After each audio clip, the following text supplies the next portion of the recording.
Democrats in Congress failed to act in the best interest of Americans hardest hit by this pandemic. Amid inaction, President Trump stood up for every American who, through no fault of their own, needed relief. Politics, as usual, should find no place during this pandemic, but Democrats rejected multiple clean bills to provide relief. The American people are tired of games, they seek leadership, and President Trump delivered. This weekend, President Trump took executive action designed to provide the relief Democrats have denied to those who need it most. Through 4 executive orders, he took the following steps. On the payroll tax, he deferred payments of the employee portion of certain payroll taxes from September 1st through the end of 2020. On unemployment assistance, states will provide 25% cost sharing, amounting to a total of $400 per week in benefits through the end of the year. And then third, he extended the eviction protections. President Trump will direct HUD to prevent evictions resulting from financial hardships caused by the virus, doing everything in his executive capacity to make sure those renting and those homeowners are protected. Finally, on student loans, he extended 0% interest and suspended loan payments through the end of the year. The bottom line is that these actions will help Americans. President Trump is for the American people, and Democrats failed to deliver. Also, earlier this year, hundreds of Americans, working men and women at the Tennessee Valley Authority, the TVA, were told that they would lose their jobs to lower-paid foreign workers imported from abroad, and then suffer the further indignity of training their foreign replacements. President Trump boldly and resolutely intervened in defense of these hardworking Americans, rallying to their case, rushing to their aid, and taking action to restore their jobs. He invited laid-off workers and their representatives to the White House, and then he fired the chairman of the board of the TVA and one other board member. President Trump offered an ultimatum. The firings would continue until the cruel and heartless decision to fire the hard-working Americans was reversed. TVA did reverse. Layoffs have been canceled and tech workers have been rehired. In the words of Gay Henson, president of the Engineering Associates IFPTE Local 1937, the labor union representing the 2,200 highly skilled professionals employed by the TVA. In Ms. Henson's words, the president's personal intervention saved these jobs, restored the workers to their rightful place, and set TVA on the path to returning to its mission of service to both the workers at the TVA and to the people of this country. And with that, I'll take questions. Yes. Haley, thank you. Starting right there with the president's actions over the weekend, how quickly can Americans expect to see that extra $400 of unemployment insurance? So we hope to see it quickly and close to immediately. I don't have an exact readout for you on time, but a lot of this will depend on states and them applying, because as you know, it's 75% federal government covering and 25% the states, and they can use CARES funding or even existing unemployment funds for that $100, but it will require an application process. And given that part of it is up to the states in the application process, is it possible that there will be a delay and that some individuals won't see this relief at all? We will be working around the clock to make sure there's not a delay, but any delay that does exist, it's important to note where that delay and the responsibility rests. And it's with Nancy Pelosi and Chuck Schumer, who they were offered a clean extension, not of $400 of unemployment benefits, but $600, and it was roundly rejected by Democrats. So this president stood up for the American worker at a time when Democrats refused to do so. And just to be very clear, you're saying that you're going to work around the clock. You want it to get to Americans quickly. Are we talking weeks? Are we talking a month? Can you pinpoint the timeline? I can't pinpoint a timeline other than we'll be working around the clock, and we encourage Democrats on the Hill to come back. Secretary Mnuchin has said he's willing to review any proposal because the American people deserve better than the games and the partisanship they've seen from Nancy Pelosi, Chuck Schumer, and their Democrat colleagues. Ben. Thanks, Kaylee. 2 questions. Just to follow up on what Kristen was asking, is there a mechanism by which the federal government can provide the $300 immediately, even if states don't provide the $100? Well, it's important and in fact required by statute that 25% of that money be provided by states, and the 75% is what we can do from the federal government side. I would note states can look to CARES Act funding as a way to bring that $100 forward. They can also look to the general fund, but we will be pursuing every creative way possible to make sure that the preeminent priority prevails, and that is making sure that this money gets to America's workers. And then the orders that the president signed, that doesn't address funding for small business businesses or for schools or stimulus checks. Does he still want legislation to address all of those things? And is he willing to negotiate with Democrats? He absolutely would love to see both of those things. School funding is very important, and he's been for second round of direct payments. So we encourage Democrats to really negotiate with us in good faith. So far, they have not done so. In fact, moving further away from us rather than towards us. Negotiations work by coming towards one another, and it's incumbent upon Democrats to do that. They say they've come down from $3 trillion to $2 trillion. Is the White House willing to go up from one to something else? They've still put in several non-starters. They've never put forward a serious proposal. And the notion, before they claimed to have come down, they actually went up, and then they wanted $100 billion in school funding. We said, okay, we'll give you more than you asked for, $105 billion, to which was no longer acceptable. So they've been fundamentally unserious with each and every one of their offers in this negotiation. Yes. Thank you. A number of Democrats, but also Republican Senator Ben Sasse, have suggested these executive actions are unconstitutional. Can you walk us through what the White House is using as a legal rationale for the president to step in here, and would you be able to share the legal opinions? Yes, I absolutely can do that. First, I would note that what we are doing is entirely within the executive capacity of the president. On student loans, Section 2A, 2 subsection A of the Higher Education Relief Opportunities for Student Acts of 2003, which is 20 USC 1098BB, authorizes the Secretary to waive or modify provisions of student financial assistance programs to ensure that individuals who've been affected by the national emergency are not worse off financially. There's another statute for that one, Section 432 of the Higher Education Act of 1965, which gives broad authority to the Secretary. On unemployment, the Stafford Act, 42 USC 5174, says the President, after a state applies for it, can provide assistance to people who have been adversely affected by a major disaster. These are often known as Other Needs Assistance, or ONA.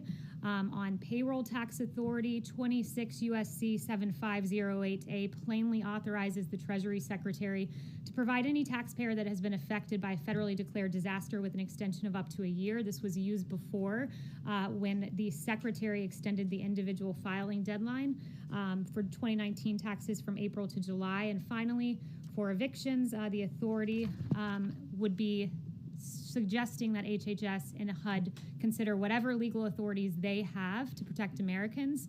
And also, the president merely instructed in that EO that we should do everything within the lawful capacity of the executive branch to protect Americans from evictions. Yes, Jen? Haley, on China, is the administration planning to respond to the new sanctions that China announced this morning on several lawmakers and other people in the United States? So I won't get ahead of the president on any actions, but we are certainly aware of the announced sanctions. And instead of taking meaningful actions, such as immediately repealing the national security law and stopping the systematic repression of Uyghurs, the Chinese Communist Party opted to respond with this symbolic and ineffectual action. And a growing number of nations around the globe are demanding real action from Beijing. The ball is in the Chinese Communist Party's court. This president has stood strongly against China, and he'll continue to do so. Is there any discussion, Kaylee, of delisting Chinese companies on the U.S. Stock Exchange? Again, I won't get ahead of the president on any official announcements. Yes. Thank you. The president said over the weekend that he had heard from Democrats about wanting to restart these negotiations. Who exactly did he hear from? And then also his tweet this morning regarding, he said that he had his, he said that Leader Schumer and Speaker Pelosi had his number and regarding negotiations. Does that mean he is going to play a larger role in this process going forward, or is it still going to be Secretary Mnuchin and the Chief of Staff leading? Well, they speak on the president's behalf. He's been actively engaged in the negotiations and working closely with Secretary Mnuchin and the Chief of Staff.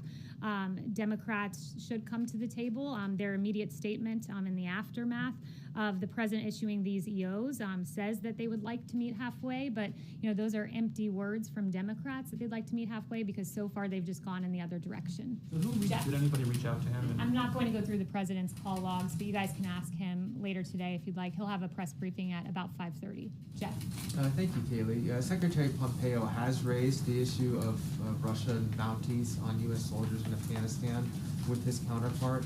Does that mean that the administration now considers the intelligence on this secure or clear? And if so, does the president plan to raise it with President Putin? Yeah, so on the part about Secretary Pompeo, I'd refer you to the State Department. That was a New York Times story. So in terms of his personal conversations, I would refer you there. But on the part of the president, this was unverified, not conclusory as the New York Times initially reported. The president will always act in the interests of our troops and look no further than the killing of Soleimani and al-Baghdadi, which brought vindication to hundreds of U.S. servicemen and women who lost their lives overseas. Just to be Yes. clear, does that mean that that Pompeo did not raise this? Does that mean that I would refer you to the State Department. But are the two sides seeing this, seeing the intelligence as different here and the State Department? Again, you're asking me to verify reporting. That would be in the realm of the State Department. But rest assured, this president will always act in the best interests of our troops. Yes. Thanks, Kaylee. Back on the executive orders the president signed this weekend, as a candidate, Donald Trump criticized fairly sharply Barack Obama's use of executive orders and faulting him for failing to reach deals with members of Congress. How were the president's actions this weekend any different from President Obama's?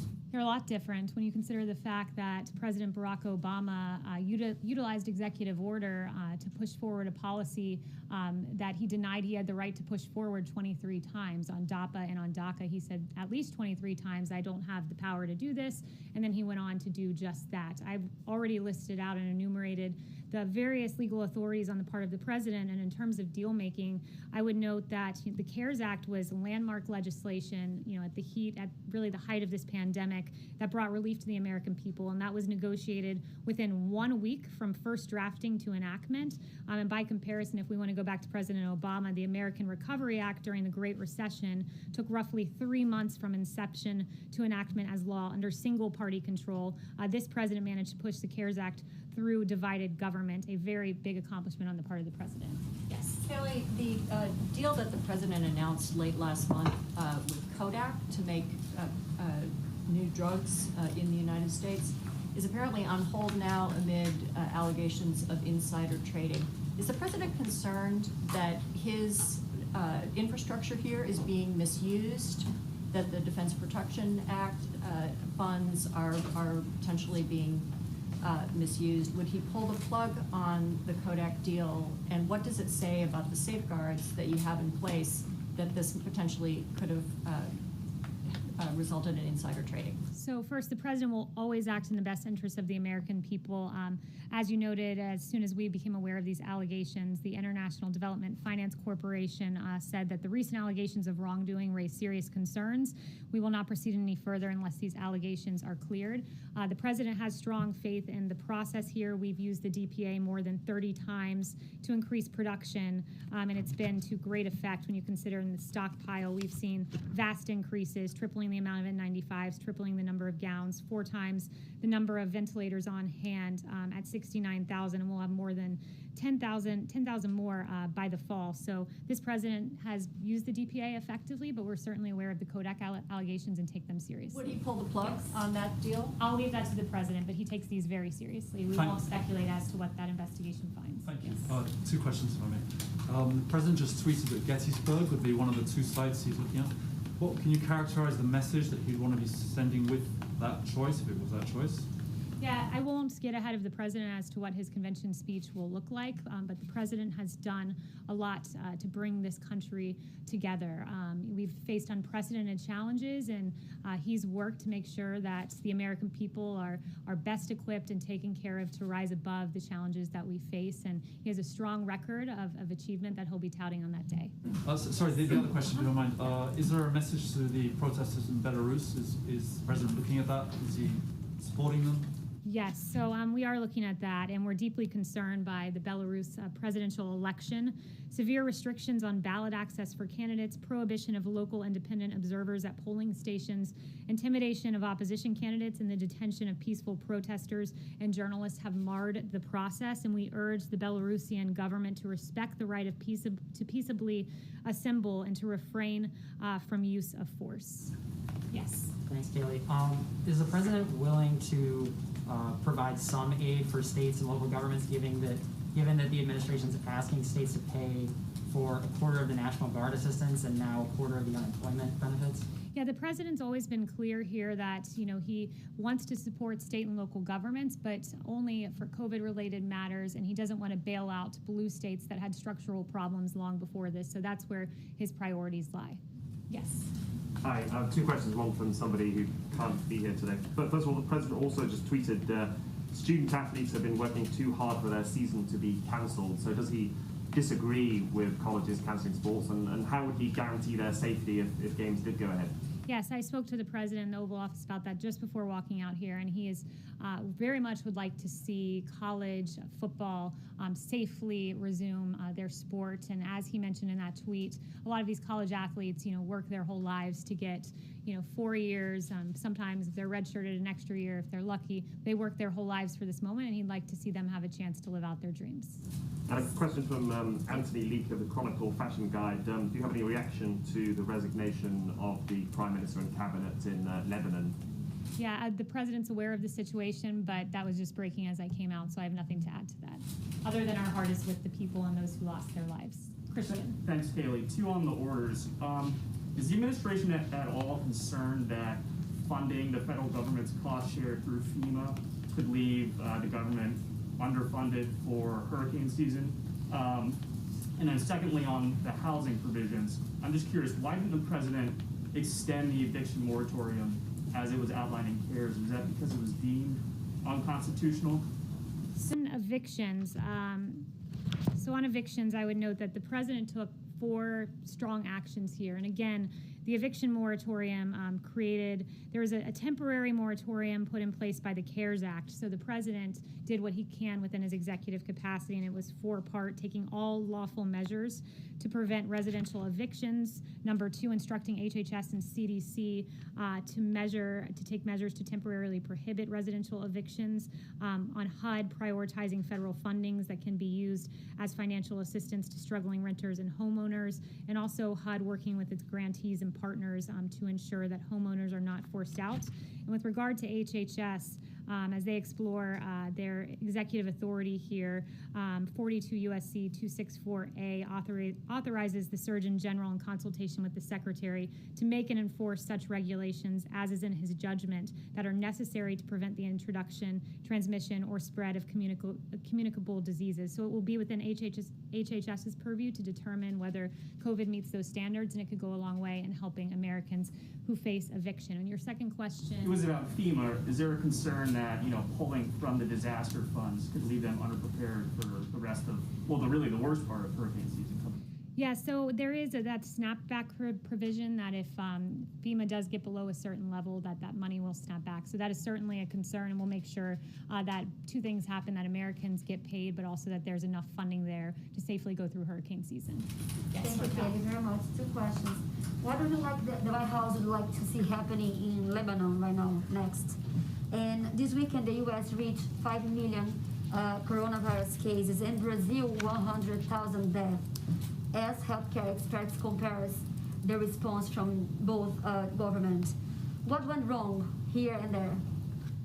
So first with Lebanon, that was your first question. We're monitoring the situation closely. As I've said, our heart goes out to the men and women who lost their lives. It's an absolute tragedy.